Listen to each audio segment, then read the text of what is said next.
Vanessa, it's a three-peat. We have Tori Cordiano back again for a third time.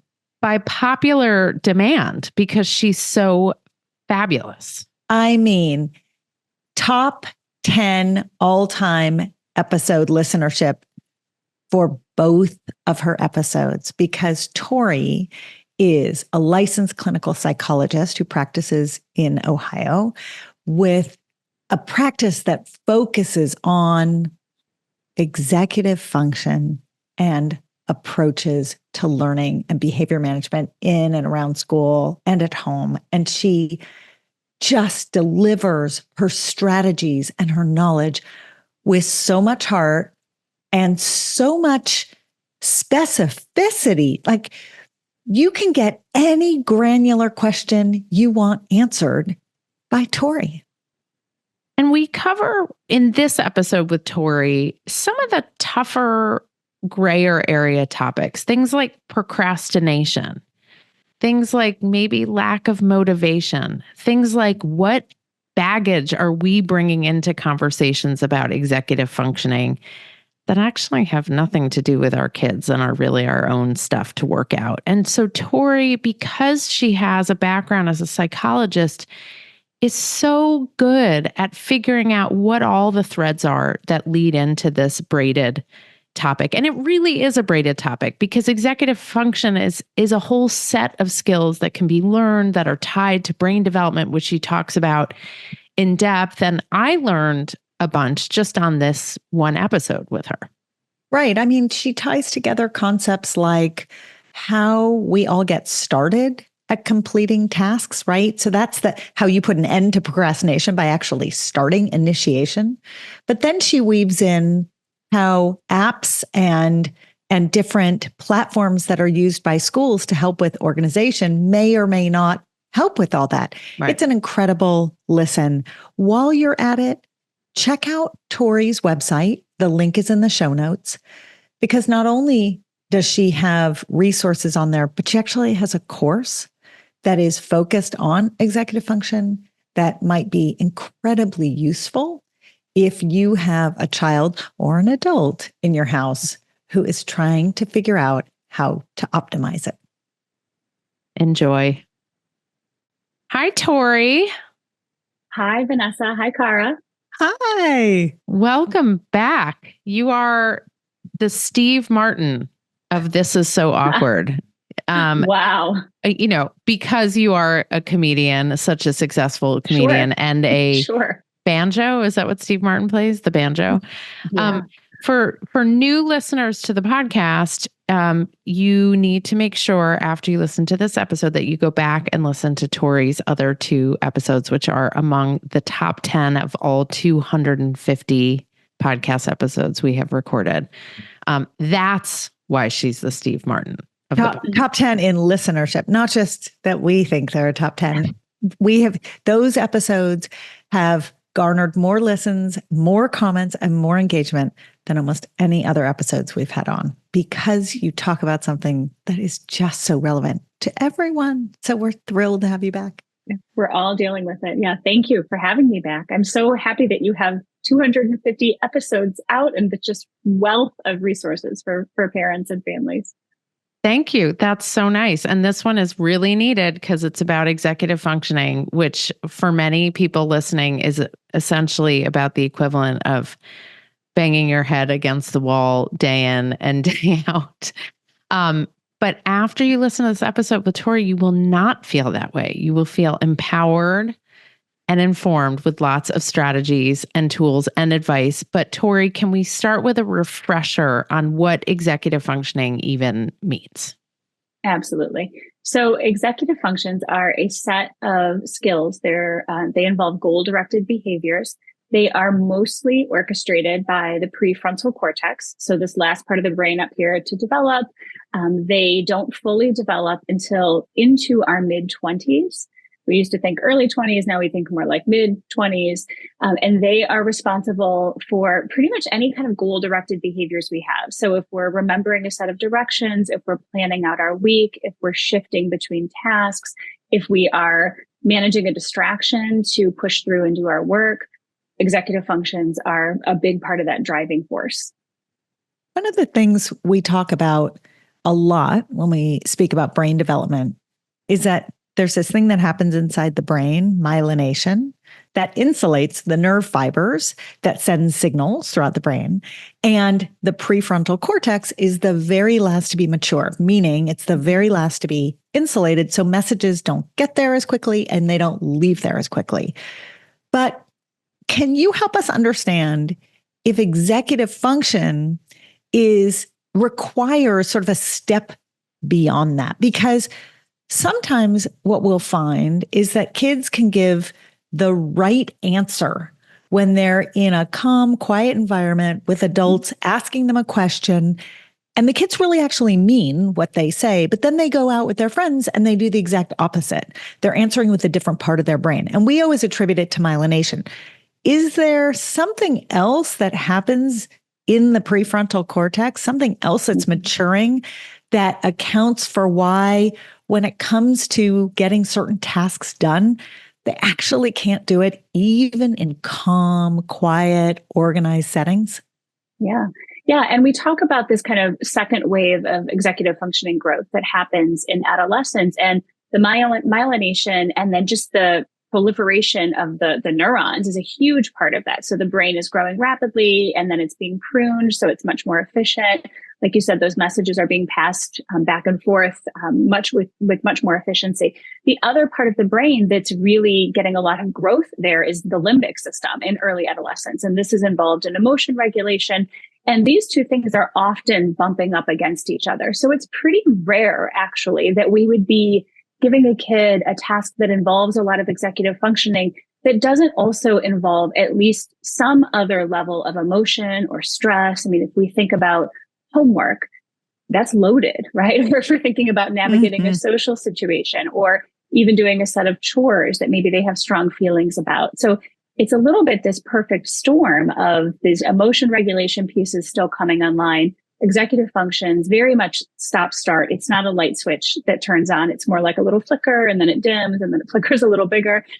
And executive functions are very fickle. They are, they're strong, they grow and they follow this kind of predictable path, but they are really susceptible to things like not enough sleep, or if you are, if you have a cold or a flu, even if like you haven't eaten breakfast, or if you're distracted, if your mood is low, all of these things impact our executive functioning skills. So for those of you listening, you're sort of sitting here thinking, okay, well, if my kid's brain isn't mature yet and won't be for a decade or a decade and a half, and I'm asking them to accomplish these things, and they're really emotionally amplified, right? Because their limbic system is so dominant. Like, what's the point? Like, what can I even realistically be asking for? Because if you have been working, listen, there are some kids who are naturally have good executive functioning and you don't have to be on top of them and they're not losing stuff and dropping stuff and forgetting stuff and not handing in stuff, but lots and lots of kids really struggle with it. So Tori, what do you say to the broader question of like, what can my expectations be as a parent? And then we can talk about if from a school or teacher perspective, what's like even realistic for kids? Mm-hmm. Yeah. Yeah. So I think we talk a lot about this idea of finding the sweet spot where there is a little bit of challenge, but enough that they're competent with. That's a really small needle to thread. And I think it's actually pretty rare that we're hitting that bullseye. More often than not, things might feel a little too easy and then it's kind of boring, or they're a little out of reach. And then some balls are dropping, some things are getting forgotten. But here's the really cool thing about how executive functions develop. They actually develop through trial and error. Our brain, and it's, right in line with what we know to be true about growth mindset, but our brain learns really well from those situations where maybe we didn't give ourselves enough time to finish the report, so we were up late. If we're able to, and this is usually in partnership with our kids during adolescence, reflect on that a little bit later on, we might be able to shift some things next time, which means the behavior looks different, but also the brain is learning about, okay, this amount of work takes me actually this much time. It takes me 90 minutes, not 25 minutes like I thought. So it's through that trial and error. And even when we hit those situations where the expectations outpace the skill, those are really good painful, but really good learning opportunities. So I want to get back to that, but I just want to give an example that may or may not have happened in my house this weekend, which is there was a first exam in a very challenging class, and someone in my house might have chosen to work their job, see friends, go to soccer practice, and maybe didn't leave quite as much time for the exam. And then there was a text today indicating that perhaps they were not as prepared for the exam as they should have been. So when you talk about sort of stretching but not breaking, right? Lessons learned. The temptation, Tori, from my part, was to text back and say, well, gee, I wonder if perhaps you should have dedicated more time preparing for the exam and less time on these 18 other things. I had the self-control not to say that. When is a good time to revisit choices around executive functioning in the household? I know teachers have other opportunities, but at home, when is the ideal time? Yeah. Well, I'll tell you when it's not the ideal time. It's when it's 11:30 the night before it's due and everyone is at their wits' end, and it's like talking to a tornado at that point, right? Like, I don't know what you're talking about. Just talking at each other. So it's after the fact, but it's recent enough that they're still maybe feeling a little bit of the pain of it, right? Maybe it's after dinner that next day. Maybe it's when they're sitting down to do homework. And as much as we can during adolescence, we're trying to frame these conversations as just kind of putting these things in front of them. This is, the temptation is really strong to come down hard or to say, you should have done this. I told you should have done this other thing. What we really hope is that they're actually feeling that tension and that we can put it in front of them and say, like, okay, that didn't go so well. I know you have another test in a couple of weeks. What do you think you want to try differently? And really using that language intentionally. You have all kinds of ideas about what's going to go better. We want them to get there and start to connect those dots with enough time to pivot if they need to. Okay, it feels like a good moment to pull the lens back and to talk about milestones with executive function, because this advice, which let's just say can be applied across so many ages and stages of life, actually has sort of nuances at different ages. And I think it helps parents, caregivers, educators to know when kids should generally be able to accomplish which executive function skills, sort of at what age and stage. So then we can get into a conversation about how do we assess a kid who might need some help. And just a little foreshadowing here, we're also going to get into when procrastination becomes a symptom of an executive functioning flaw, right? So that's sort of like, if we look general direction of all the questions and feedback we get, those are big ones that we want to hear about. Do you think you can walk us through, given Vanessa's example, maybe at different ages or age groupings, when certain kids under her roof, because she has a lot, when those kids might be able to accomplish certain executive function tasks? Absolutely. Yeah. And with two caveats to start, anytime we're talking about developmental ages and stages, we're remembering that kids at any given chronological age look totally different from each other. Vanessa, when we spoke before, you had one of my favorite ways of describing this as like a Star Wars bar with like a bunch of different mutants of different sizes and shapes and all these things. And that's exactly what it just stuck with me, because that's so true. You look at a group of 12-year-olds and you have a really wide range of executive functioning skills. And then within an individual, say 12-year-old, executive functions are not one unitary skill. There's a lot under that umbrella. So you may have a kid with really strong working memory, really poor flexibility, right? So even within an individual child, there's a lot of variation there. But generally, if we're starting, say, early middle school, 5th or 6th grade, most kids at this range, we're hoping that they can pretty reliably know what they have to do for homework or know how to find that out, whether it's looking at a planner or a Google Classroom. That does not mean that some of them won't need reminders to do that. What we're hoping for is that we are not actually pulling up the Google Classroom or pulling up the planner, that we're saying, what do you have for homework? Oh, I don't think I have anything. How would you know for sure? I can check. okay, before you go outside, let's check now, right? So we're kind of putting those breadcrumbs there. What they probably cannot do as good of a job yet, especially in early middle school, is planning out for those longer term things.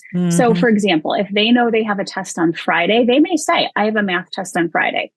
Many of them are not yet able to kind of string together, I have late swim practice on Thursday night and Wednesday is grandma's birthday. So Tuesday is the day that I probably need to really spend the bulk of my time studying. That piece of it needs a little bit more scaffolding in early middle school. And then as kids progress to like 8th or 9th grade, their coursework is also getting harder for a lot of them. There's more activities that they're managing. Their social lives are usually a little bit bigger. So their plate is a little overfull at times.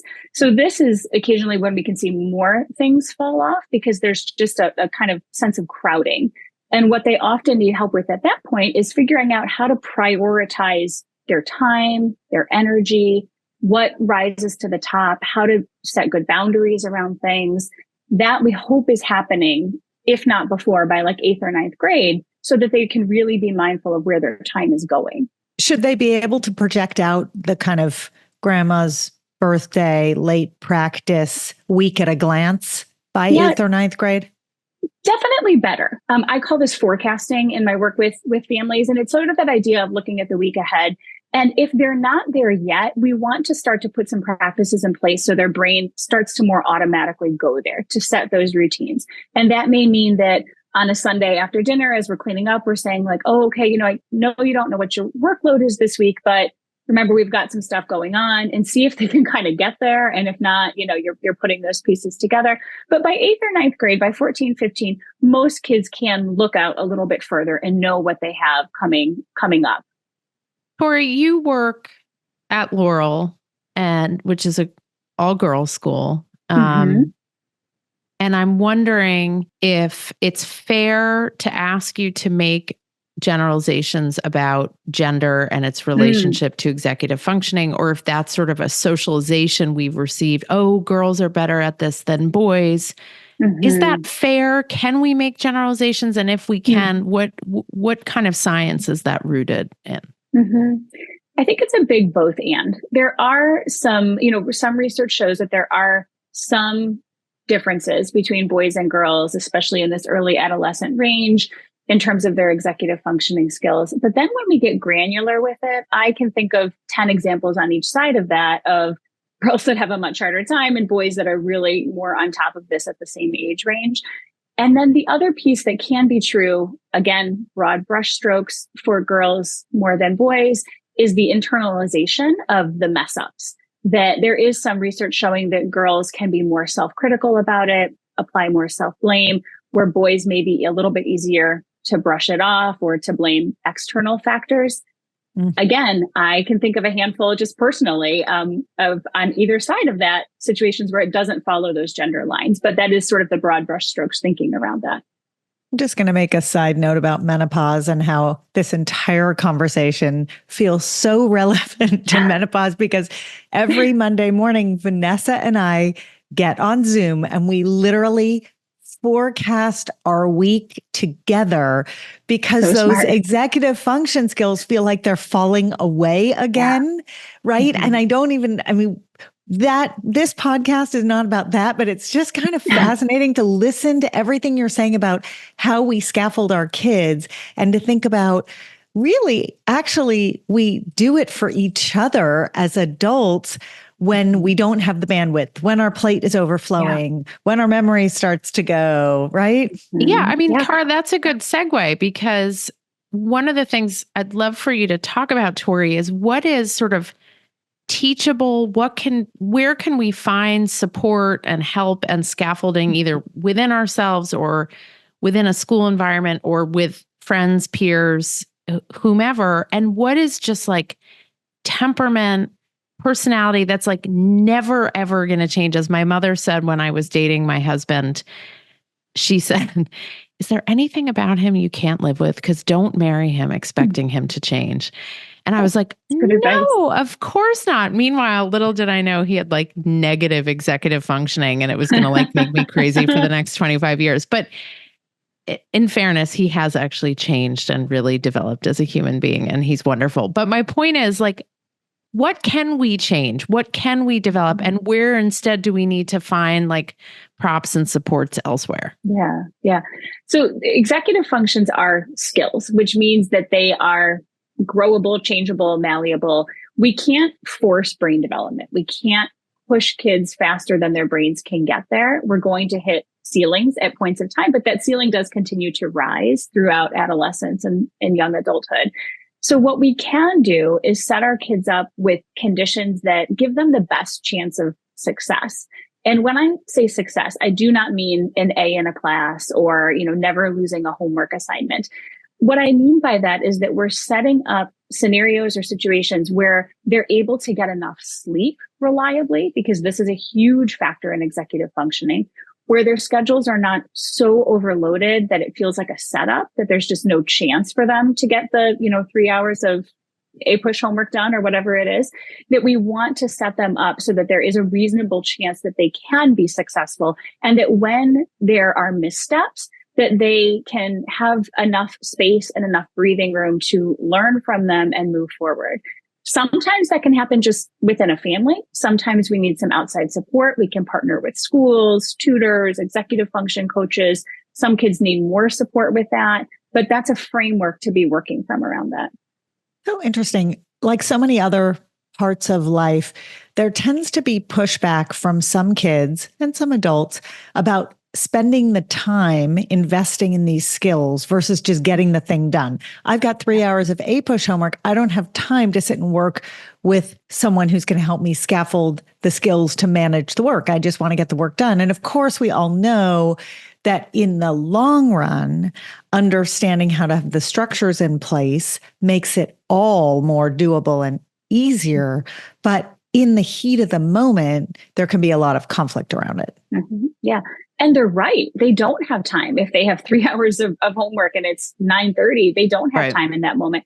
When I talk with families about it, I use this model of what we do in preparation, what we do in the present, and what we do in the post. And the preparation can't happen in the moment of stress. It can't happen at 9:30 at night. It's looking ahead to, what does your schedule look like for this quarter? Is this reasonable? How many activities do you have? And even the next week. In the moment, we're often doing what we can to get through it, which may mean that we just are focused on, let's just get it done. And then the post is this self-reflection, which is another part of executive functioning. We're building this self-monitoring skill. Most adolescents are not completely able to do this on their own. So this is the part about going back after the fact and saying, like, all right, what do you think? How's it going? How did that feel? Do we need to tweak some things? There's going to be a lot of self-reflection happening in my house this evening after the exam. Other reflection.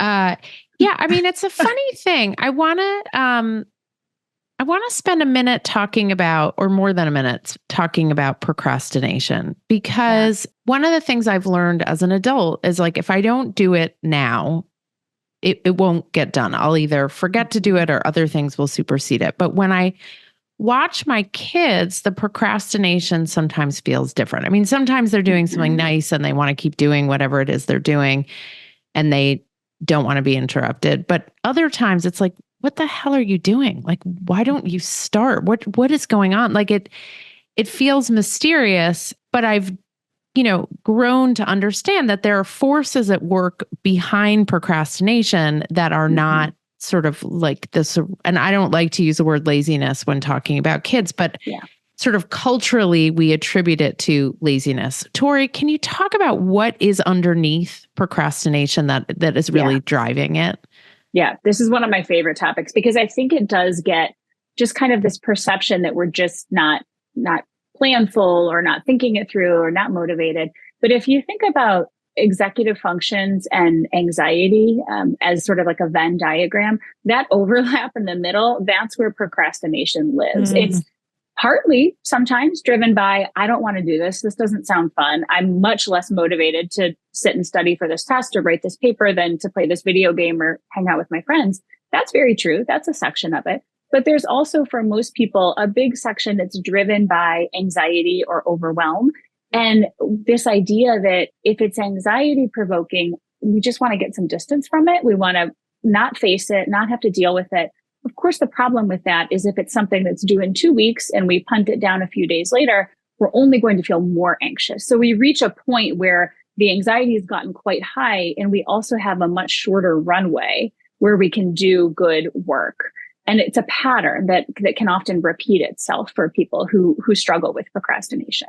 And sometimes it's rewarded, right? Sometimes people procrastinate and then they work exceptionally hard, or they're exceptionally creative, or whatever it is in that short, rushed period of time, and they see it as a success strategy. Sometimes people don't procrastinate and they try to get things done. I mean, Vanessa and I would say are we're different in a lot of ways. We're very similar in the quick, get it off our plate if we can get it off our plate approach. But sometimes that means that we're not giving things a minute to sit, and there's a benefit to that. So, where does procrastination become developmentally pathological? At what age or at what stage would you expect a kid to be able to actually go from forecasting, as you described it, to enacting and being able to start getting things done? And sort of combining it with Vanessa's earlier question, where does personality and temperament fit in? And how do you do it if you've got a kid who's wired really differently from you? Oh, yeah, this is a lot to unpack there. So the executive functioning skill that you're talking about, Cara, is initiation. And this is the going beyond just thinking it through and putting pen to paper, typing the first few sentences. And there's a lot of reasons why that can be tough for people. Some of it is motivation. Some of it is anxiety. Some of it is letting the perfect be the enemy of the good and just enough to get started. But there's also, there is a piece of this that is just kind of how people are wired, right? Some people really do prefer to put it off and can work pretty well in a short period of time. We see this less in adolescence. We hear about this more for adults who have been able to kind of curate working environments where that style works okay for them. It doesn't often pan out all that well for teenagers because there's just too many other factors of needing to give themselves enough time to really do quality work. If their sleep takes a hit, it's harder to bounce back from that. So there's a lot of other variables there that are tricky. I would say by early high school, we're hoping that kids are not very often digging themselves into holes that come from procrastination. For most kids, it's really not until late middle school, probably even 9th or 10th grade, that they have that much long-term work to do where they can really get themselves in trouble with procrastination. And when you talk about it being sort of like pathological, when we are looking for signs that this is a problem, we're looking for things like, well, first of all, just the external metrics, like, are your grades suffering? Like, that's an easy thing to point to. But underneath that, how much sleep are you losing every time you have a test or a project or a paper? What's your mood like? What is your stress level like? What other things are you having to miss those 2 or 3 days before because you've left all this work until right before it's due? Right. And there are different value systems in school and at home, right? And that gets confusing too. So what looks like procrastination at school is measurable by all the things that you've just described. But at home, procrastination might look like you haven't cleaned your room. And I keep asking you to clean your room. And when you pull the lens back and look at the bigger picture, maybe cleaning the room is lower on the list of priorities because there's a lot of schoolwork. And so there's some value judgments that kids have to make and the adults in their lives about what comes first. So how do you help families tease those apart? Yeah. And I think, I'm glad you raised that because we can get pretty over-focused on school. And if things are going well with your grades, then okay, everything else is just kind of moving along. And families have to make their own decisions about what matters most to them. Some families, a neat and tidy room is really important, and it's a source of a lot of familial stress if it's not there. And in those families, that may be prioritized a little higher, and there may need to be more space carved out for, if you're not going to do this, we're going to set aside some time, and you're not doing anything else until it's done. But for a lot of other families, it may be the trade-off of like, okay, lowest bar, there's no dirty dishes. We don't want mice or bugs in your room. if, you're responsible for your laundry, if it piles up over there, I'm not buying you new clothes. If those have gotten mildewy, whatever kind of external consequences make sense. But other than that, a messy room can have a door closed. And if it's a common area like a kitchen or a mudroom, you're more responsible because this is where our whole family lives. And Tori, what about the kids who say, like, this is my creative process. This is how I perform best when I'm up against a deadline, when the adrenaline's running. Like, how do you respond to that it just like it works for them? How do you counteract that, or do you counteract that at all? Yeah, I think this is one of the hardest kinds of conversations to enter into as a parent, to go in with curiosity and to really start to try to understand where they're coming from, because my instinct is going with judgment, right? Like, you are wrong. This is not working. Let's take a look here at how this is going. And if we could just acknowledge that part of our brain and then turn the volume down on it a little bit and just actually enter the conversation with, okay, I really want to understand this. And actually maybe acknowledging if you are wired quite differently. Okay, I want to hear what you're saying. This is hard for me. I got to tell you, it makes me stress out to see you let this much work go. Help me understand what's going through your brain. Help me understand why you would rather wait until Thursday night to do this than to start a week and a half ago. And you may discover some things about them. You may discover that there's some anxiety at the root of it that you may be able to manage. You may discover actually that they work pretty well on a slightly shorter runway. So then you can work with them to kind of manage their schedule. If you know you have something due, it's never going to be the best option to start it in the 11th hour. But if you want to start it a little bit sooner, we've got to make sure your schedule can accommodate that. So if you can go in with curiosity, it's more collaborative. You may actually learn more about where they're coming from. Tori, as Vanessa and I were coming into this conversation with you, one of the questions Vanessa asked was, please, can Tori give us her mantra, her grounding phrase, so that, there's a way through for adults to handle exactly what you described, like leading with curiosity, but really in the heat of the moment.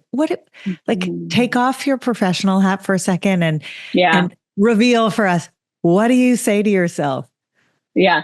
Okay. So first of all, 8 or 9 years ago would have thought mantras were like the goofiest thing. And whatever, that's silly. I use them constantly. As my kids have entered and approached adolescence, they've just become so much more useful to me. I will tell you, when we think about a mantra, we're really leaning on anything that helps us regulate, right? So it could just be even it doesn't even have to be words. It could be a breath pattern. It can be a phrase or a single word that you repeat to yourself. Often I will go to just breathe, and I say it really slowly as I'm loosening my shoulder. One that I use a lot right now, and I don't know how my brain got here, but it just helps me ground myself, is I'll say to myself in my head, these are my feet on the floor, which sounds ridiculous, but there's something about, I'm usually barefoot at the end of the night when we're trying to figure out bedtime or homework or whatever.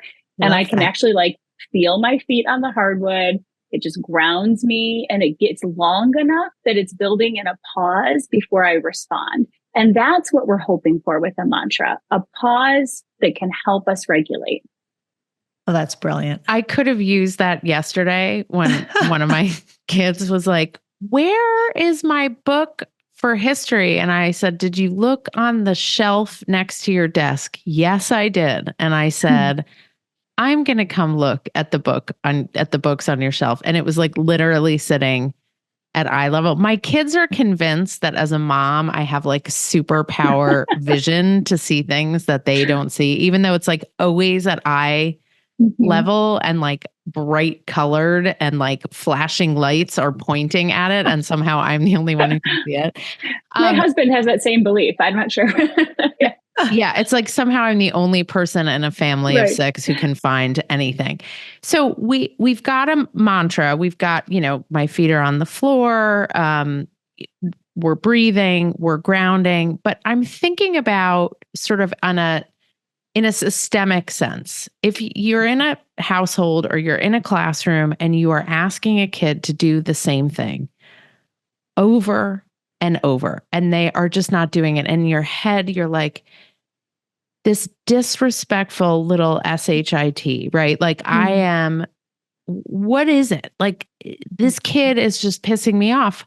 And you want to go to like, it's purposeful, it's, it's vindictive, it's all of those things. And I know, Tori, what you will say is if you're asking a kid to do something over and over again, that means they probably aren't at the stage where they can do it. So yeah. How do we, if we recognize that, right? If it's over and over and over, what are the steps that we walk back to find the place where they can accomplish what we're asking them to do? Yeah. Yeah. So I think that first piece, and especially, for like teachers, parents that are in this day in and day out, is a really human response. And a first step is being able to remind ourselves, this feels really personal. It's not. This is about brain development, right? That's the long and the short of it. This is an underdeveloped prefrontal cortex. So even something that kind of having that as a touchstone to remind you, I'm not working with a fully cooked brain here when I'm giving this direction over and over. And then and probably in conversation with, if this is a teacher with a student or a parent with a teenager, of this has felt frustrating for me. I'm sure it feels frustrating for you. And then to give them space to say like, yeah, you need to get off my back. And then, to acknowledge like, this isn't working. So I've been giving you like, 3 or 4 steps, and I've been telling you to go upstairs and get ready for bed. Or I've told you like, get out your Chromebook and turn this in and then press submit and get this out. I'm wondering if maybe I'm giving you too much at once. I'm wondering how you remember what's coming in. Because if we're talking about in a classroom, if you're giving multi-step directions, for kids who struggle with executive functioning, it's that they catch A, miss B completely, catch the tail end of C. They may be able to think with you about some ideas of how they can actually get in that information. If it's something that happens often, can they have a little like cheat sheet on their desk of the things that they're going to be coming in? Or there's a written set of directions, or giving them one at a time. Some kids process slower than other kids, which can make it hard to take in information. So again, if we're able to go in with curiosity and we first kind of extracted ourselves from the conflict and then gone in with, this isn't working, let's problem solve around this together. That's our best chance at success.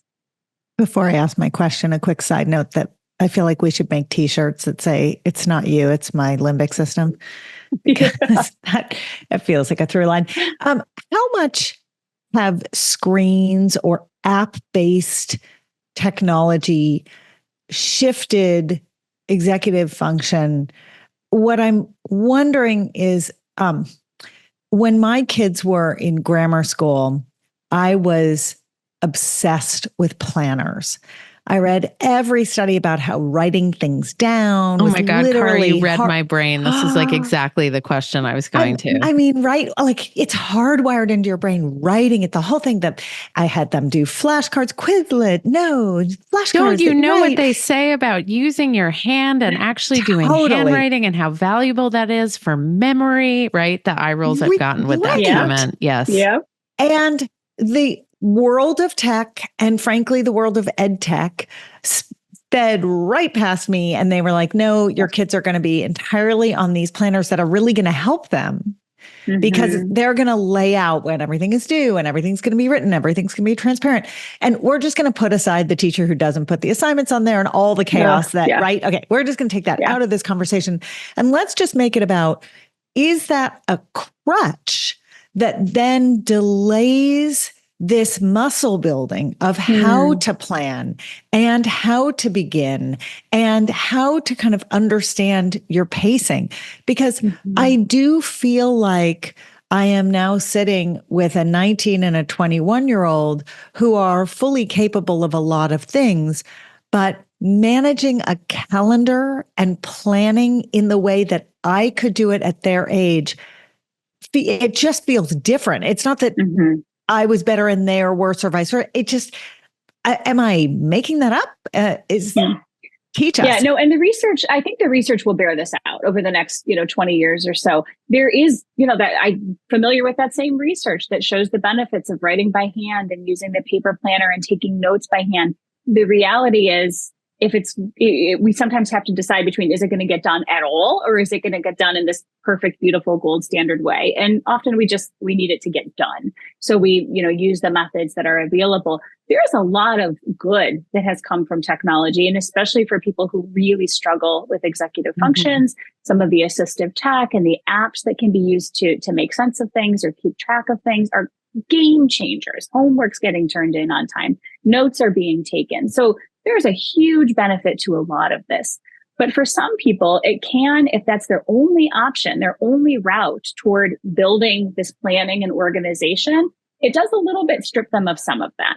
So I think if your kids or the students you're working with are really using those apps or those methods exclusively, then we want to think about what are the other routes toward building that skill. And even something as simple as like your family calendar. On Sunday, I kind of fill out our whiteboard for the week. And then it occurred to me, why am I the only one sitting here and doing this, right? Like this should at least be, my older kids are sitting here with me, telling me what they have and, writing it down if they want to. But we want to find other ways for them to practice that skill if it's not going to come from the paper planner. Because they're going to mess up your whiteboard, Tori. They are. My handwriting's so nice, Cara. I mean, I knew it. It's funny because I'm thinking about, if we talk about family systems, the number of arguments I've had with family members of mine where I'm like, well, I told you that this was happening on this day and this time. And they then say to me, you never told me. And of course I'm like, I'm right because I'm always right. But I'm like, how many decades am I going to spend having this argument? Why don't I just send them calendar invites, which God they willing, will. Lots of decades, Vanessa. Yeah, I know. God willing. I mean, it's been 2.5 having that argument, and I only just started sending calendar invites like last year. But do you calendar invite them to family dinner? Close. But what I realized, to your point, Tori, is like, why am I the only one sending calendar invites? So I've started to say to my kids, can you create a calendar invite for, when you need me to pick you up or when you have this thing? And so I'm building the skill. It's not the skill that I naturally turn to. I would have preferred, the planner or the conversation or I used to have the Manhattan diary. So for people who live in New York, it's like a leather diary and it has a map of the subway in the back, which was always so great. And like, I would fill everything in. It's like, I can't work with Cara across the country using my Manhattan diary. So I had to change.